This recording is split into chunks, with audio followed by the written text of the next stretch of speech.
네, 안녕하세요 여러분. 오늘은 2021학년도 수능 문제 2번 문제 해양학에 관련된 문제를 풀어보도록 하겠습니다. 자, 이 문제는 출제 단어는 4단원 대기와 해양의 상호작용 중에서 중단원 1의 해양의 표층순환에 대해서 물어보고 있는 문제가 되겠습니다.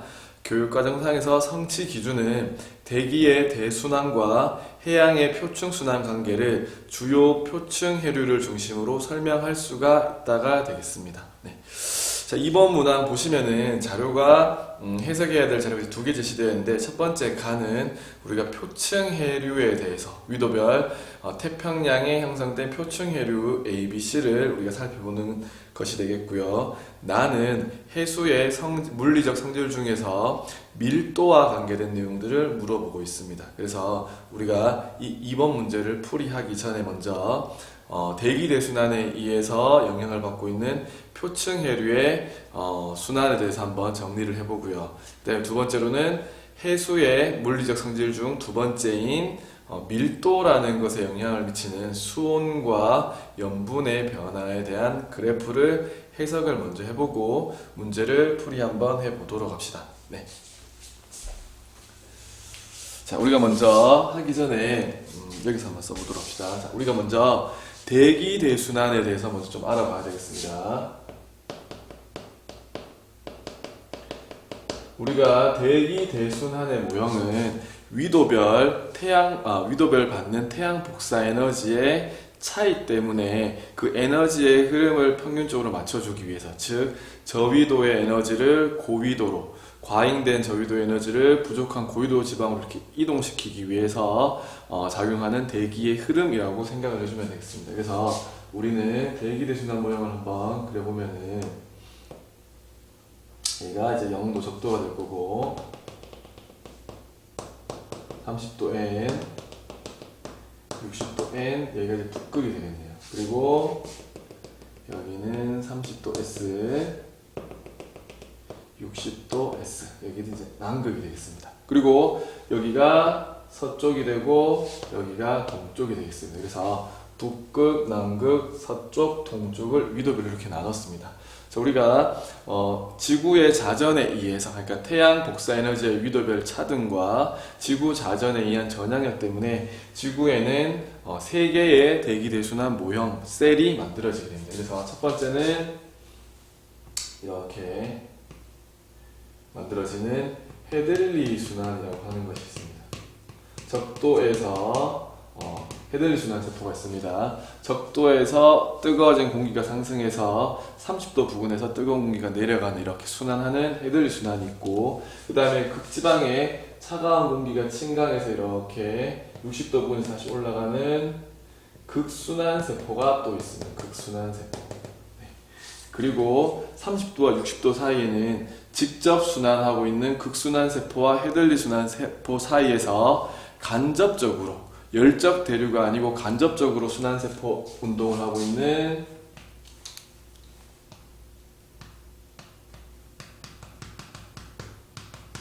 페렐 순환세포가 있다는 것들은 여러분들 이미 다 알고 있죠. 그래서 헤들리 순환세포, 페렐 순환세포, 극순환세포가 형성되어 있습니다. 그래서 이 순환세포에 의해서 지상에 부는 바람들, 지상에서 부는 바람들을 우리가 살펴보게 되면은 헤들리 순환세포에 의해서 30도에서 60도 지방 30도에서 적도 지방 쪽으로 이렇게 우리는 무역풍이 불고 있다는 것을 알고 있습니다. 무역풍. 그 다음에 페렐 순환세포에 의해서 우리가 살고 있는 중위도 지방이 되겠죠. 30도에서 60도 지방으로 이렇게 휘어지는 편서풍의 바람도 우리는 알고 있습니다. 편서풍. 자, 그리고 극지방에서는 극순환세포에 의해서 이렇게 극지방에서 60도 지방으로 이렇게 내려오는 극동풍의 바람도 우리는 알고 있습니다. 그래서 우리가 북반구와 남반구는 서로 대칭적으로 이렇게 적도에서 30도 지방은 무역풍, 그리고 30도에서 60도의 중위도 지역은 편서풍, 그 다음에 극지방은 이렇게 극동풍이 분다라고 하는 것을 우리는 알고 있습니다. 그래서 이것을 우리는 대기 대순환 모형이라고 합니다. 그럼 우리가 오늘 배우게 될 이 표층 해류, 바닷물의 흐름이라고 하는 것은 당연히 이런 바람의 영향을 가장 크게 받고 있기 때문에 우리는 이 대기 대순환에서 만들어지는 무역풍과 편서풍에 의해서 만들어지는 표층 해류의 모습을 한번 표현을 해 보도록 하겠습니다. 그래서 우리가 해류는 표층 해류 순환. 물론 이거 말고도 뭐가 있냐면 심층 순환이라고 하는 것도 있는데요. 마찬가지로 올해 2021학년도 수능 문제에서도 표층 해류 문제도 이번에 나왔지만 심층 순환 문제도 있습니다. 그래서 그거는 다음에 한번 풀이를 해보도록 하고, 일단은 대기대 순환에 의해서 부는 바람에 의한 표층 해류의 흐름을 우리가 한번 정리를 한번 해보도록 합시다.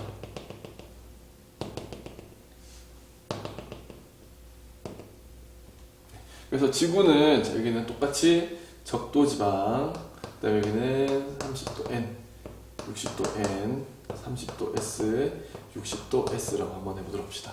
자, 우리가 지구의 면적은 대부분 다 3분의 2 이상이 바다로 둘러싸여져 있고, 큰 바다가 있죠. 뭐 인도양, 대서양, 태평양인데 우리는 태평양을 기준으로, 가장 큰 태평양을 기준으로 표층해류의 순환 모형들을 한번 살펴보도록 하겠습니다. 자, 우리가 태평양을 머릿속에 한번 떠올려 보면은, 자, 우리가 여기가 북극, 다시 한번 적어보겠습니다. 남극, 여기가 서쪽, 여기가 동쪽이 되겠습니다.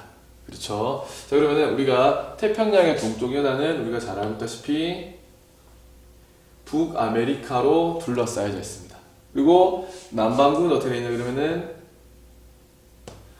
남아메리카 대륙으로 둘러싸여져 있다라고 생각을 해주면 되겠습니다. 그리고 여기는 서쪽은 아시아 지역으로 둘러싸여져 있고요. 그다음에 여기는 호주 지역이 이렇게 있습니다. 호주. 그래서 그림이 좀 이상할 수도 있겠지만 우리가 머리를 한번 생각해보면 여기는 아시아, 여기는 북아메리카, 캐나다와 미국, 그다음에 여기는 남아메리카, 여기는 호주가 있고요. 그다음에 밑에 지역은 뭐가 있냐 그러면은 우리가 알고 있는 남극 대륙이 있습니다. 그래서 우리가 딱 태평양만 봤을 때 특징이 뭐냐 그러면은 북반구에 있는 태평양은 아시아와 북아메리카로 둘러싸여져 있는 이렇게 폐쇄형 바다라고 합니다. 폐쇄형 바다. 둘러싸여져서 꽉 막혀져 있는 폐쇄형 바다. 하지만 남반구의 태평양은 여기 호주 말고는, 여기 오스트레일리아 말고는 여기 빈 공간이 있죠. 남극 대륙과 사이. 그 다음에 여기도 남아메리카 대륙도 어떠냐 그러면 남극 대륙이랑 붙어 있지 않고 빈 틈이 있기 때문에 어떠냐 그러면 우리가 잘 알고 있다시피 이 왼쪽에 있는 인도양에서 물이 흘러오면 태평양을 쭉 흘러서 남극 대륙과 남아메리카 사이를 빠져나가면 또 어디로 연결될까요? 대서양으로 연결되겠죠. 그럼 대서양을 한 바퀴 돌아 또다시 인도양, 태평양, 대서양 이렇게 쭉 돌아가게 되는 개방형 바다라고 우리가 생각을 해주면 되겠습니다. 그래서 우리가 다시 한번 정리를 해보면은 태평양은 북반구는 폐쇄형, 남반구는 개방형. 개방형이란 말은 인도양, 태평양, 대서양 이렇게 섞여서 물이 순환할 수 있다라고 생각을 해주면 되겠습니다.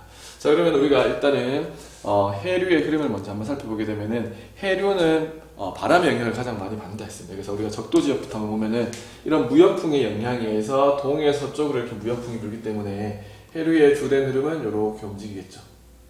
이렇게 움직이는 이 해류를 우리는 적도 지방에 있기 때문에 이건 우리는 북적도 해류라고 하겠습니다. 그래서 적진 않겠지만 북적도 해류라고 하겠습니다. 그 다음 이 북적도 해류가 쭉 동쪽에서 서쪽으로 가다 보면은 지형적인 영향에 의해서 아시아 대륙에 부딪히게 됩니다. 아시아 대륙에 부딪혀가지고 이렇게 올라가게 되겠죠. 올라가게 되는 걸 우리는 뭐라고 하냐면은 크로시오 해류라고 합니다. 그래서 지형적인 영향에 의해서 크로시오 해류가 이렇게 올라갑니다. 올라가게 되면 이제 바람이 무역풍 지역에서 편서풍 지역으로 바뀌게 됩니다. 그래서 이 편서풍의 바람을 타고 해류가 이동을 하는데 이 해류는 우리가 북태평양 해류라고 이야기를 해주면 되겠습니다. 그래서 북태평양 해류가 다시 또 서쪽에서 동쪽으로 가다가 지형적인 영향에 가로막혀가지고 캘리포니아 해류라고 해서 이렇게 밑으로 연결되게 되겠습니다. 그래서 우리가 다시 한번 정리를 해보면은 4개의 해류가 하나의 고리를 만들고 있습니다. 어디서? 북태평양에서. 그래서 북적도 해류, 크로시오 해류, 북태평양 해류, 캘리포니아 해류라고 해서 하나의 연결된 고리가 만들어지는데 이 고리는 우리가 알고 있다시피 방향을 보면은 시계 방향으로 돌고 있습니다. 시계 방향. 이렇게 시계 방향으로 돌고 있는 이 해류를 우리는 아열대 순환, 아열대 환류라고 합니다. 열대 지방과 온대 지방을 이렇게 통틀어서 이렇게 돌고 있기 때문에 우리는 이거를 서브트로피칼, 아열대 활류라고 해서 시계 방향으로 형성이 되고 있습니다. 그러면은 남반구도 마찬가지로 대칭적으로 어떻게 되냐 그러면은 무역풍에 의해서 이렇게 남적도 해류가 형성이 되고, 남적도 해류는 호주 대륙에 부딪혀가지고 호주의 서쪽이 아니라 동쪽이기 때문에 동호주 해류를 형성합니다. 호주 입장에서는 서해안, 동해안이기 때문에 동호주 해류라고 하고, 이것은 다시 또 편서풍 지역으로 다시 이동하게 되면 이렇게 이동을 하게 되는 남태평양 해류로 이어지고, 남태평양 해류는 다시 또 이렇게 이어져가지고 페루 칠레 해류로 이어지게 됩니다. 그래서 북반구와 마찬가지로 이렇게 4개의 해류가 하나의 아열대 활류를 만들게 되는데, 대칭적이긴 하지만 회전하는 방향이 이렇게 반시계 방향으로 회전한다라고 해주면 되겠습니다. 그래서 가장 큰 표층 해류의 이름은 북반구에는 시계 방향의 아열대 활류, 남반구에는 반시계 방향의 아열대 활류가 대칭적으로 분포하고 있다라고 생각을 해주면 되겠고, 여기 있는 북적도 해류와 남적도 해류는 둘 다 무역풍에 의해서, 그리고 여기 있는 쿠로시오 해류와 동호주 해류는 지형적인 영향에 의해서, 여기 있는 북태평양 해류와 남태평양 해류는 편서풍이라는 바람에 의해서, 여기 있는 페루 칠레 해류와 여기 있는 캘리포니아 해류는 또 지형적인 영향에 의해서 움직인다라고 생각을 해주면 되겠습니다. 자, 이거 말고도 적도 부근은 북적도 해류와 남적도 해류가 전부 다 동해에서 서쪽으로 해수의 이동이 쏠리기 때문에 상대적으로 해수면의 경사가 높고 여기는 낮아지게 됩니다. 그래서 물이 몰리는 해수면 경사가 높은 쪽에서 물이 빠져나가는 해수면 경사가 낮은 쪽을 이렇게 반대 방향으로, 적도지방은 전부 다 이렇게 북적도든 남적도든 이렇게 동해에서 서로 흐르는데 일부 혼자서 서에서 동으로 반대로 흐르는 이런 흐름을 우리는 뭐라고 부르냐 그러면은 적도 반류라고 합니다. 적도 반류, 반대로 흐르기 때문에. 그래서 적도 반류가 이렇게 흘러가게 된다라고 생각을 해주면 되고, 적도 반류의 위치는 어떻게 되냐 그러면은 딱 적도 위치가 아니라 한가운데는 지리적으로 봤을 때 지리적 중간인 지리적 적도보다는 약간 위쪽에 있는 남반구 쪽에 있다라고 생각을 해주면 되겠습니다. 그것은 왜 그러냐면은 우리가 지구에 이런 표층 해류의 순환이 생기는 것은 결국 대기대 순환 때문이라고 했는데요. 대기대 순환은 어떠냐 그러면은 에너지 균형에 따라서, 위도별 에너지 분포에 따라서 생긴다라고 이야기했었는데, 우리가 단순히 북반구와 남반구의 대륙 분포와 물의 분포가 달라지기 때문에 우리가 북반구와 남반구가 대륙 분포, 해양의 분포가 다르기 때문에 비열의 이런 차이도 있을 거고, 남반구보다는 북반구에 사람들이 더 많이 사니까 우리가 흔히 말하는 온실기체 배출량도 많을 거고 하다 보니까 우리가 열적도라고 합니다. 열적도. 지리적인 적도가 아니라 에너지적으로 봤을 때 열적도는 어느 쪽으로 더 올라가 있냐 그러면은 사람들이 훨씬 더 많이 살고 있는, 그리고 대륙의 넓이가 조금 더 넓은 북반구 지역 쪽으로 이렇게 열적도는 위에 형성되어 있습니다. 그래서 열적도는 지리적 적도보다 열적도가 위에 있기 때문에 적도 반류가 약간 위쪽에, 북반구 쪽에 치우쳐 있다라고 우리는 생각을 해주면 되겠습니다. 아무튼 적도 반류가 있습니다. 네. 그리고 우리가 조금 보면은 북반구에는 60도 이상 지역에는 아주 작은 부분이긴 하지만 해류 바다가 좀 있기 때문에 이렇게 돌아가는 순환의 흐름이 한 개 더 있긴 있습니다. 약하긴 하지만. 그래서 이렇게 폐쇄형의 북반구에는 이렇게 북태평양 해류가 가서 캘리포니아 해류로 내려가기도 하지만 이렇게 위쪽으로 올라가면서 고유도 지방으로 이렇게 순환하는 해류의 흐름이 하나 더 있다라고 생각을 해주면 될 거고, 또 남반구는 반대적으로 어떠냐 그러면은 인도양과 대서양이 뻥 뚫려 있기 때문에 아까 전에 이야기했던 편서풍을 타고 이렇게 가던 해류의 흐름이 어떻게 되냐 그러면은 여기 있는 남아메리카의 끝과 남극 대륙 사이를 이렇게 통과해서 대서양으로 빠져나간 후 대서양을 쭉 통과해서 다시 또 인도양을 거쳐가지고 다시 또 이렇게 태평양으로 돌아오는 아주 큰 해류의 흐름, 끊어지지 않고 남극 대륙을 한 바퀴 삥 돌아가는 이런 큰 서풍 피류, 아니면은 남극 순환류라고 하는 흐름이 있습니다. 그래서 이 남극 순환류도 있습니다. 그래서 북반구에는 없는 남극 순환류라고 하는 흐름이 하나인데, 이 남극 순환류는 끊어지지 않고 계속 바다를 남극 대륙을 돌고 있기 때문에 해류 중에서 가장 길고, 그리고 어떨까요? 멈추지 않기 때문에 가장 빠른 속도를 가지고 있다라고 생각을 해주면 되겠습니다. 그래서 가장 길고 가장 빠른 남극순환류가 있고, 선생님이 아까 이야기했던 여기 있던 남태평양 해류도 여기 있는 남극순환류로 다시 합쳐져서 이렇게 가다가 이렇게 합쳐져서 이렇게 흐르게 된다라고 생각을 해주면 되겠습니다. 그래서 남극순환류 중에 일부는 이렇게 페루, 칠레 해류로 올라가겠지만 대부분은 이렇게 남극순환류로 합쳐져 가지고 한 바퀴를 삥 돈다라고 생각을 해주면 되겠습니다. 그래서 우리는 북반구와 남반구의 아열대 환류를 중심으로 살펴보았고, 대칭적으로, 그리고 해수면 경사에 의한 적도 반류와 그 다음에 남극순환류에 대해서도 살펴보았습니다. 그래서 한 가지 더 이야기하면은 이런 태평양의 해류에 영향을 끼치는 바람은 무역풍과 편서풍은 있지만 극동풍은 60도 이상 고위도 지역에서는 바다가 형성되어 있는 곳이 없기 때문에 그냥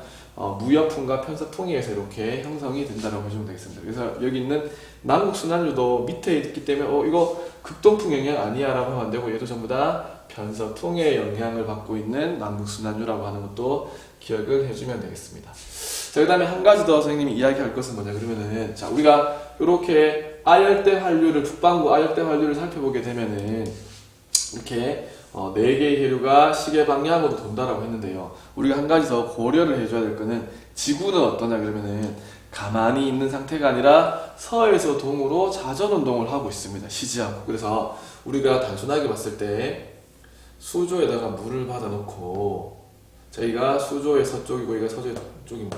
내가 여기 있는 수조를 서에서 동으로 이렇게 잡아당겼습니다. 그럼 어떻게 될까요? 관성에 의해서 물이 뒤쪽으로 이렇게 쏠리게 되겠죠. 그래서 동쪽은 물이 적어지고 서쪽은 물이 많아지게 됩니다. 즉, 물의 양에 따라서 이 수조의 물의 중심이 이렇게 서쪽으로 쏠리게 되는 현상이 생깁니다. 이것을 우리는 뭐라고 하냐면은 서안광하라고 합니다. 서안광하. 서쪽이, 바다의 서쪽이 더 강해진다. 왜? 지구는 서에서 동으로 자전을 하니까 그거에 대한 관성에 의해서 서쪽으로 바닷물이 쏠려서 바닷물의 중심이 서쪽으로, 여기가 센터가 되겠네요. 중심으로 쏠리게 되는 이런 서안강하를 우리가 이야기해 볼 수 있습니다. 그래서 우리가 이 서안강하를 이야기할 때는 여기 있는 크로시오 해류와 여기 있는 캘리포니아 해류, 또는 여기 있는 동호주 해류와 여기 있는 페루, 칠레 해류를 비교를 해보면 됩니다. 그래서 우리가 이쪽이 지구가 서에서 동으로 자전하니까 이쪽에 될까요? 물이 쏠리는 서쪽에 있는 서안경계류라고 하고요. 여기 있는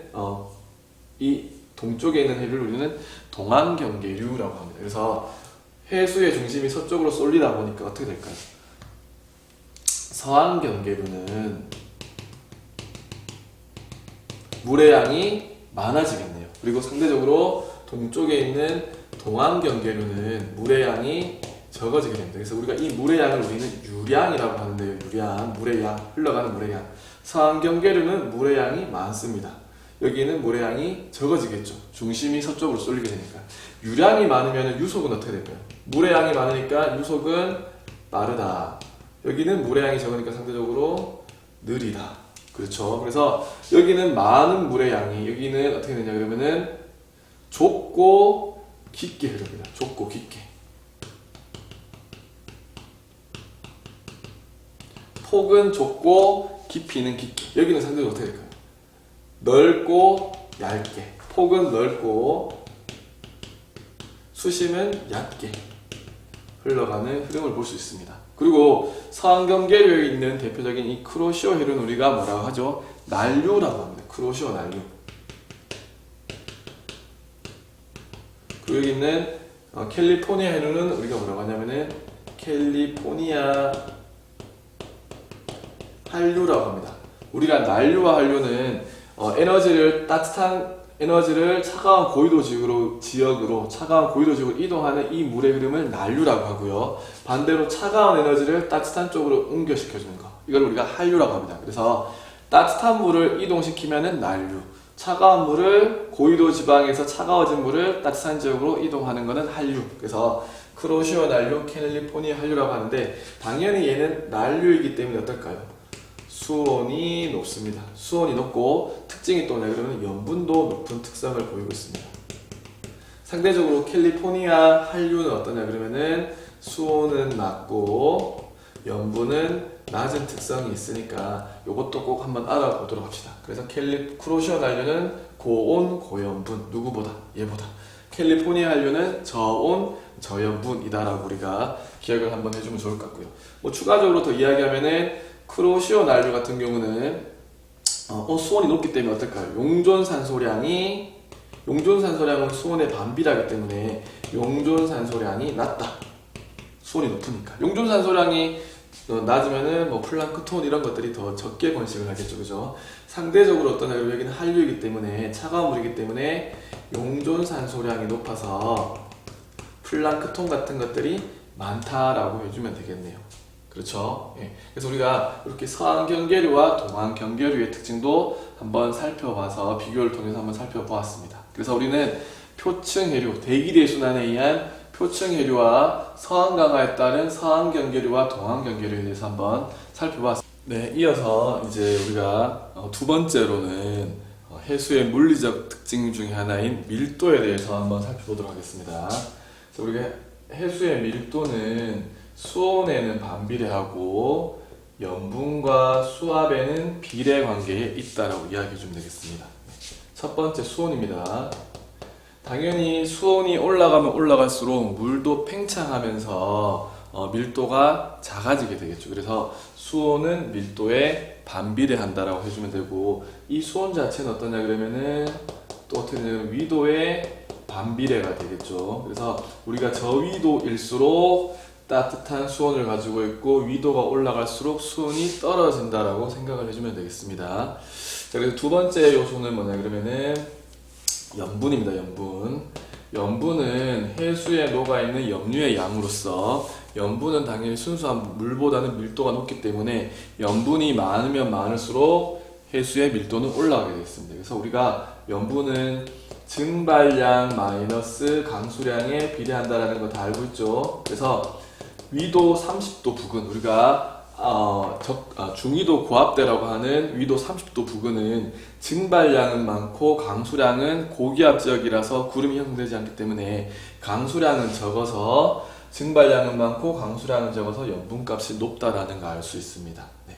그 다음에 세 번째는 수압이라고 하는 건데요. 이 수압은 염분이나 수온에 비해서 해수의 밀도에 영향을 미치는 부분은 작지만 우리가 한 번 더 고려할 사항으로 한번 표현을 해본다면은 수압도 밀도에 비례하긴 하는데 이 수압은 어떠냐 그러면은 수심이 깊어질수록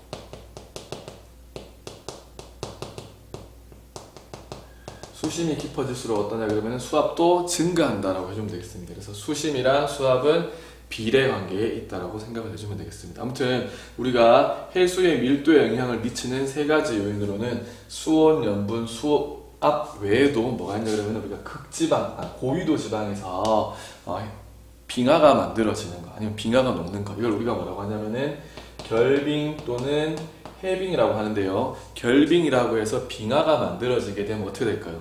물이 얼면서 소금물의 농도는 높아지겠죠. 그래서 결빙에 의해서는 밀도가 상승하게 될 거고요. 반대로 얼음이 녹는, 빙하가 녹는 해빙과 관련해서는 밀도가 작아지는 거, 이것도 한번 고려를 해보면 되겠습니다. 그래서 우리가 일반적으로는 밀도에 가장 큰 영향을 미치는 것은 수온이 가장 많은 영향을 미치고, 두 번째로는 염분. 그래서 수온과 염분에 따른 밀도 변화에 대한 그래프를 우리가 한번 여기 그려볼 건데요. 그것 말고도 우리가 극지방 빙하가 형성되는 고위도 지역에서는 네 번째 언급했던 결빙과 해빙도 우리가 좀 한번 고려를 하고 있어야 됩니다. 이것도 잘 기억을 해 두도록 합시다. 자, 그러면 두 번째 자료로 제시되어 있는 그래프를 보게 되면은 이렇게 되어 있습니다.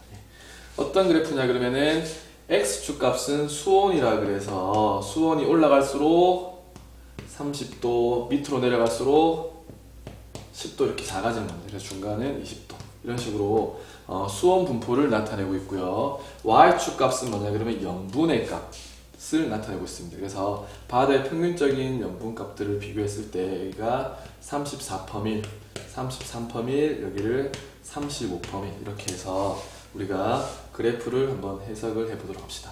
자, 이런 염분 값과 수온의 변화를 통해서 우리가 밀도라는 것을 한번 생각을 볼 건데요. 자, 우리가 알고 있다시피 염분이 증가하면 증가할수록 수온은 오히려 작아지면 작아질수록, 즉 이쪽 방향이 되겠네요. 이렇게 내려갈수록. 염분은 증가하고 수온은 내려갈수록 어떠냐 그러면 밀도는 증가한다라고 해주면 되겠습니다. 그래서 우리가 그래프에 있는 것처럼 등밀도 곡선이라고 해서 밀도가 동일한 지역을 이렇게 선으로 그은 것이 되겠습니다. 그래서 우리가 평균적인 해수의 밀도는 순수한 물의 밀도를 1이라고 봤을 때 1.022부터 시작해서 밀도가 커지면은 1.027 이런 식으로 이렇게 대각선 방향으로 내려오면서 밀도가 증가한다라고 우리가 생각을 해주면 되겠습니다. 자, 그럼 우리가 문제에 제시되어 있는 걸 한번 해석을 해보면은, 자, A 그래프, 나에서 보면은 기역은 여기에 있습니다. 기역은. 기역은 어떤 특징이냐 그러면은 수온이 굉장히 높은 특징을 가지고 있고, 니은은 어떻게 되어 있냐 그러면은, 니은은 여기쯤. 예. 그 다음에 디귿은 어디냐 그러면은, 니은에 비해서 염분은 낮고 수온도 낮다. 그래서 여기쯤 되겠네요. 자, 그럼 우리가 여기서 기역, 니은, 디귿이 이제 문제에서 봤을 때 이제 ABC, 가의 ABC가 있는데, 가의 A는 어디냐 그러면 여기는 쿠로슈어 해류라는 걸 위치상으로 볼 수 있겠습니다. 그 다음에 문제에 제시되어 있는 B는 캘리포니아 해류, 그죠? 그 다음에 C는 적도보다 약간 아래쪽에 있기 때문에, 남반구 쪽에 있기 때문에 여기 있는 남적도 해류라고 해석을 해주는 게 가장 적절하다라고 생각을 해주면 되겠습니다. 그래서 정리를 해보면은 문제에서 가에서 A는 위치상 봤을 때 쿠로슈어 해류, 상경계류, 쿠로슈어 난류. 그 다음에 B는 캘리포니아 해류 또는 캘리포니아 한류 아니면은 동안경계류라고 해석을 해주면 될 것 같고요. C는 뭐냐 그러면은 적도에 있기 때문에 이거는 남적도 해류, 적도 해류라고 우리가 생각을 해주면 되겠습니다. 자, 그럼 우리가 여기서 A, B, C와 나에 있는 기역, 니은, 디귿을 한번 매칭을 한번 시켜보면은, 일단 기역이 수온이 월등히 높습니다. 수온은 아까 이야기한 것처럼 위도에 반비례한다라고 했기 때문에 가장 적도 부근에 있는 C, 그죠?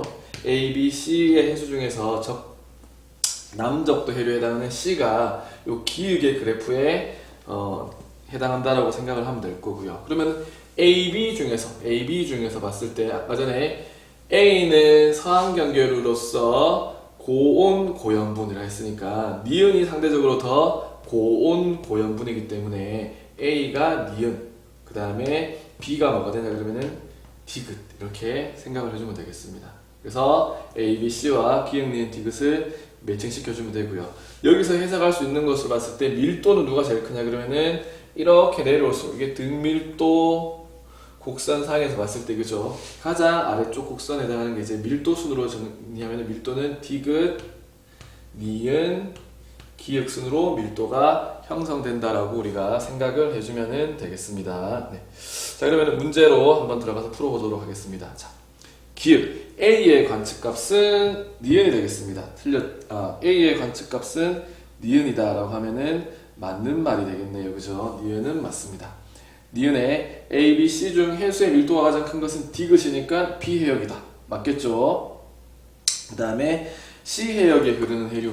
C는 뭐냐 그러면은 남적도 해류이기 때문에 여기 있는 무역풍의 영향을 받는 것이 맞겠습니다. 그래서 정답은 뭐냐 그러면은 5번의 기역, 니은, 디귿이 되겠습니다. 자, 이렇게 해서 우리는 대기대순환에 의한 표층 해류의 흐름으로 아열대순환, 북반구와 남반구의 아열대순환을 한번 정리를 해보았고요. 그 다음에 서항강화 현상에 따른 서항경계류와 동항경계류, 그리고 마지막으로는 해수의 물리적 특징인 밀도에 영향을 미치는 수온과 염분을 그래프로 나타낸 요 등밀도선 그래프에 대해서도 우리가 한번 살펴보았습니다. 다음 시간에는 이 표층 해류에 이어서 심층순환, 밀도에 의한 심층순환까지 공부를 같이 해보도록 하면 좋겠습니다. 자, 여러분 수고 많았습니다.